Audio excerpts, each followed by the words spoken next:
कई बार हम डिसाइड तो बहुत कुछ करते हैं कि ये करेंगे वो करेंगे, पर जब एक्चुअल करने का टाइम आता है तो कर नहीं पाते, क्योंकि अंदर वो नशा ही नहीं होता उस काम को करने का।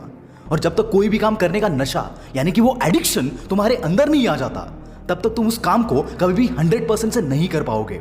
इसलिए किसी भी काम को करने में जो नशा चाहिए वो बंदे में होना चाहिए, चाहे फिर आप कोई भी काम क्यों ना कर रहे हो। अगर आपके अंदर वो नशा है, वो एडिक्शन है, तो आप खुद को रोक नहीं पाओगे उस काम को करने से। अगर आपने किसी भी शराबी या नशेड़ी बंदे को देखा होगा तो आप जानते होंगे कि वो रह नहीं पाता है बिना नशा करे, क्योंकि नशा करने की जो तलब होती है वो उसे नशा करने पर मजबूर कर देती है, क्योंकि एक टाइम के बाद ये उस बंदे की नीड बन जाती है। बिल्कुल ऐसे ही अगर आपका भी कोई सपना है, कोई चाहत है जिसे आपको हर हाल में हासिल करना है, और जब ये सपना आपकी नीड, आपकी जरूरत बन जाए, तो आप मेहनत का नशा किए बगैर खुद को रोक नहीं पाओगे। और इस नशे से जो बीमारी होती है उसी का नाम है सक्सेस, कामयाबी। दोस्तों, सपनों को हासिल करने का नशा अगर ना होता तो कोई भी बंदा 16-16 घंटे काम नहीं करता, क्योंकि यार कौन चाहता है आराम छोड़कर दिन रात काम करना। सीरियसली कोई नहीं चाहता, फिर भी लोग करते हैं क्योंकि उनका वो नशा उन्हें काम करने पर मजबूर करता है।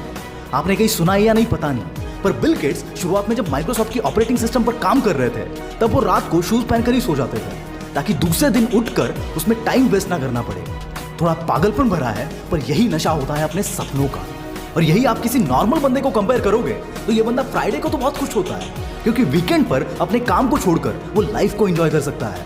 पर वीकेंड खत्म होने के बाद मंडे मॉर्निंग को जब ये बंदा काम पे निकलता है, तब इसकी हालत किसी कैदी जैसी हो जाती है, जिसे वापस जेल में डाला जा रहा है, क्योंकि यहाँ पर कोई सपना ही नहीं है, ना ही कोई पैशन है। तो ऐसे केस में नशा तो सिर्फ फालतू चीजों का ही होगा ना। दुनिया में जो भी बंदा सेल्फ मेड है, यानी कि जिसने उसका एम्पायर खुद बनाया है, उन हर एक बंदे में नशा था उनके सपनों को पूरा करने का।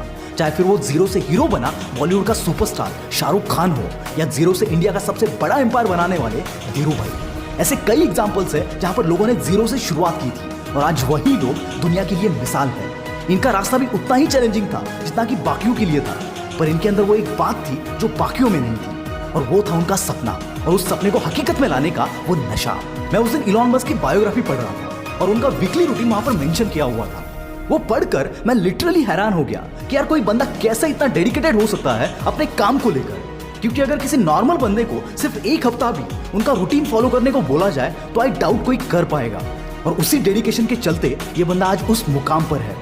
और दोस्तों, मैं यहाँ पर सिर्फ जीरो टू हीरो बने हुए लोगों की बात नहीं कर रहा हूँ। कुछ ऐसे भी लोग हैं जिनको बड़े बड़े एम्पायर, बड़ा नाम उनकी फैमिली से मिला था, और उन्होंने उस एम्पायर को, उस नाम को वहां तक पहुंचाया जहां तक शायद उनकी फैमिली भी ना पहुंचा पाती। और इसमें सबसे पहला नाम आता है हमारे मोटा भाई अंबानी का।